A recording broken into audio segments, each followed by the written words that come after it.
For 2 years working in the school in China, and we're very happy to have Richard and Debbie join us last summer. And Debbie and her friends will entertain us later on with some Hawaiian music. Well, I thought it would be nice to hear a little bit from Richard about his work in China for the last 2 years. Bring us up to date on the situation over there, and a little bit about your work at the school. Okay, Richard? all right. So we were living in Wuxi, China, which is just about 100 kilometers or so outside of Shanghai, just west of Shanghai. So this is our apartment buildings. There was a cluster of apartments. A number of the school teachers lived in these apartments. Now, these are not all filled with teachers, but we were on the 39th floor. It's the tallest building I've ever lived in my life. It was very scary to look out our window, but we looked out, and just after we arrived, it snowed in Wuxi. So it's about the same level, maybe a little bit south of where Washington, D.C. is, but it was in terms of the location. But it was beautiful in there, and it was our first experience living in mainland China. My role, oh sorry, this is our apartment. You can just see, we had a 3-bedroom apartment. They had a family, a large family was living there, but they left mid-year, and I came on because I had a background working as a university administrator and admissions director to run. They wanted me to run their admissions department, and this gentleman, an American, and his Russian wife had to get deported very, very suddenly. Her visa, for whatever reason, wasn't renewed, and they had only so many weeks to get out, so they needed me to come in. So you can go back there. So anyway, this is our apartment. They put us up in this apartment that they vacated. So 3 bedrooms, but later on we actually had a student teacher live with us. We had different people live with us. And then the next one, this is the school, the International School of Wuxi.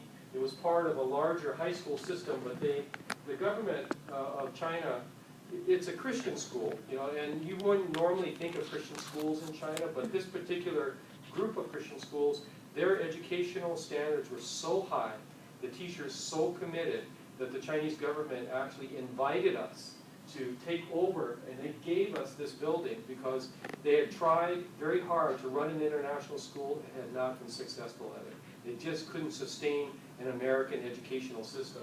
So we came in, had a great time. This is some of our student body that's gathered in the gym. The Wuxi government also built a beautiful gym for us. That's my staff. There's Debbie on the far right, and 2 Chinese staff. She also spoke Japanese, a Korean translator, an American Chinese woman, and a Korean national. So we had 65% Korean students because there's a lot of Korean investment in companies in China. So a lot of factories.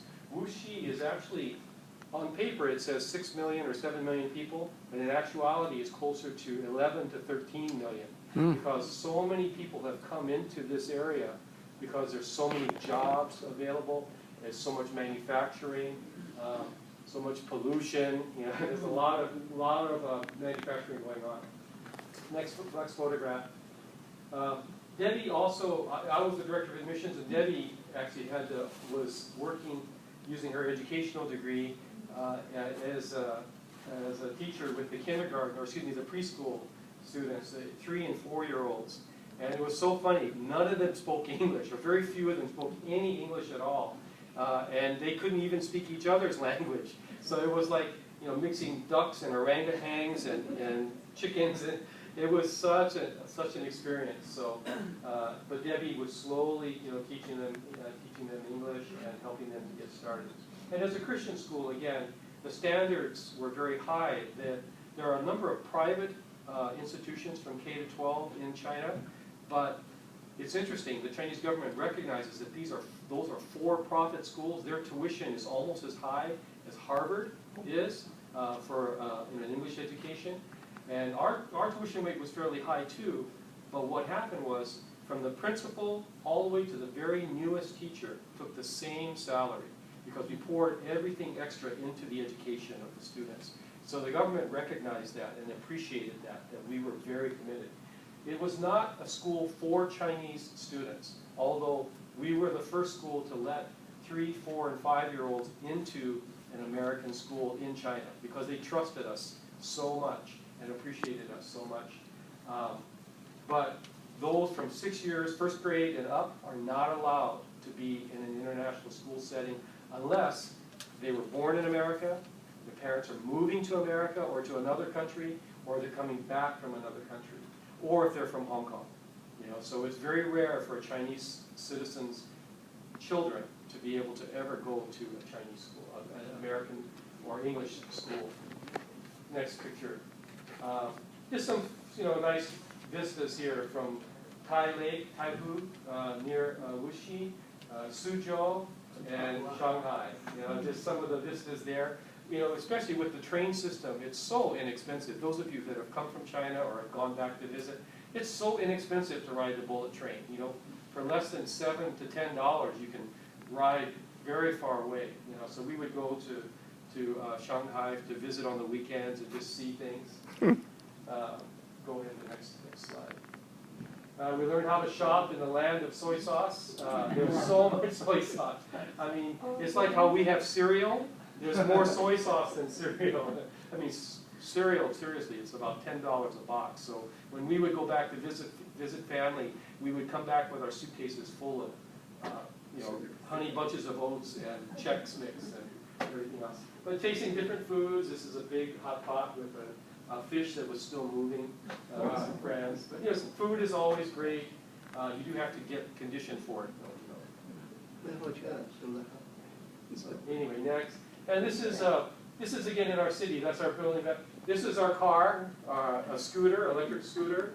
So we would ride around, and I learned very well how to dodge traffic and cows and dogs and people and trucks.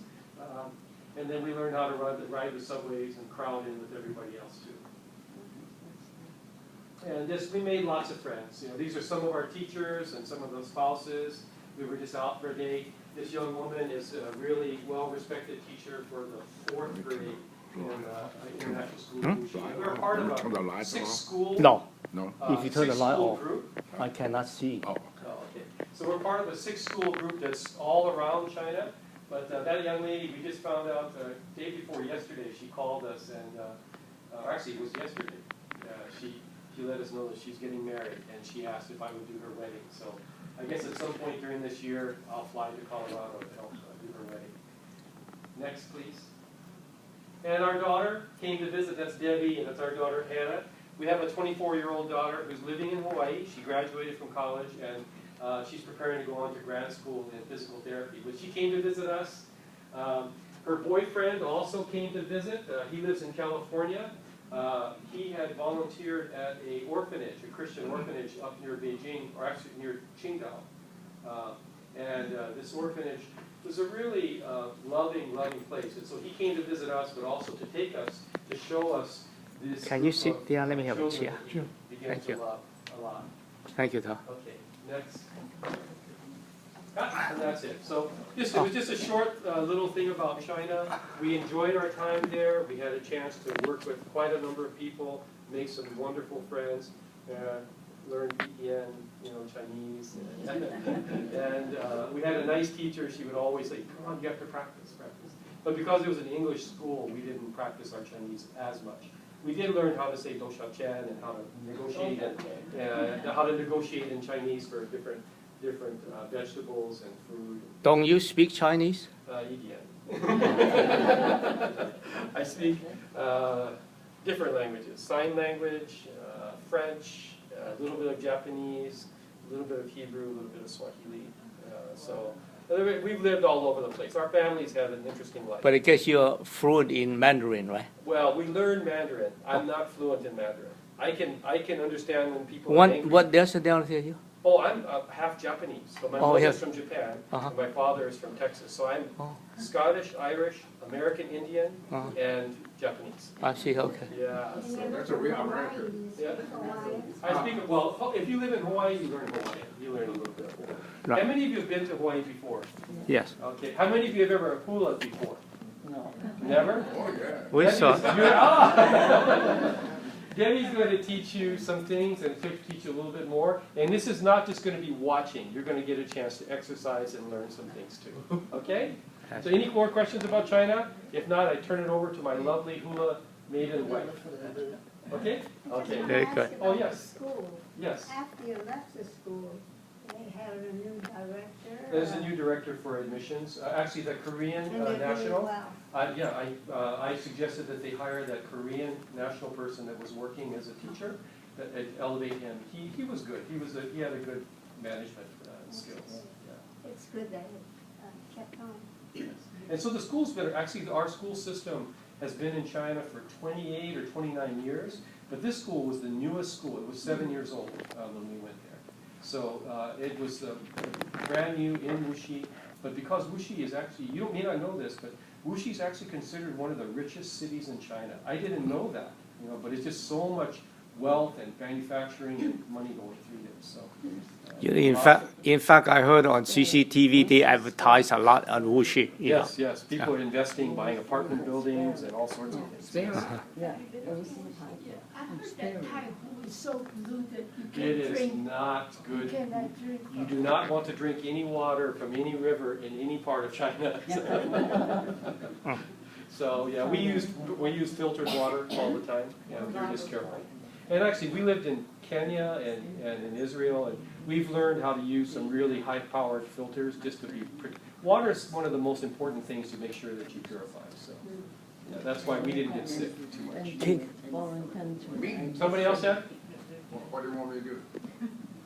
Oh, I think he wants you to dance hula. I want you to take a picture of me I'll too. picture you. You just hold them. Okay, I just go over there. Just hold on. Okay. Is it running now? Oh, okay. All right, so Debbie's going to continue, and I'll take care of the overhead. And I'm from Hilo, Hawaii. So Hilo's my hometown. Anybody has been to Hilo? Oh, good. And how many of you were born and raised in Hawaii? No. Oh, okay. But many of you have been to Hawaii. Anyway, normally we always, in a greeting, you know the word aloha. So this is usually how we'll say it in Hawaii or with the Hawaiian gathering. Aloha! Oh. Okay, let's get our blood pumping and our lungs going. Aloha! You usually one and then the other repeats. Okay, so we'll try one more time. I'll say it and then you respond back to me. Okay? So aloha. Aloha. Very good. Now this evening we're going to teach you a song too. Well, actually one of them is called Hawaiian Lullaby, and I like to teach you the motions. And if you feel comfortable joining us up here, that'll be fun. And let's have Joanne and Tiffany and Angelica and come up, and Mei Yi Wang, if they would Let's come go. up. I and take over. help That's all right. No, that's fine. You watch it. motions, and then we'll dance it with you. All right? So the first, do we have maybe the words up? Let's see. Okay. Well, they're just going to be this way for now, and then we'll all be in the front. But let's start with where I live, there are rainbows. And so with your right hand, stick it out to your left. So she's going to mirror you. I am mirroring you. So you can face this way, actually. It'll be fine. You can face the front. It might be hard for you to mirror me. Okay, so with your right hand, all the way to your left, go across in front of you. You're indicating where you live. Where I live, there are rainbows. So with two hands, come up. Yes, it's good to stretch. There are rainbows with life. And this is the sign language for life. It's kind of like this bubbling up. Life in the laughter from your mouth. Come out. And starry nights. 3 stars up. Come slowly down, all right? And then where I live, again, right hand out, switch, left hand out, and then 2 hands up, make a nice arch, a rainbow, and then back again, and then we're gonna pick a flower to the right in front of you. Pick the flower.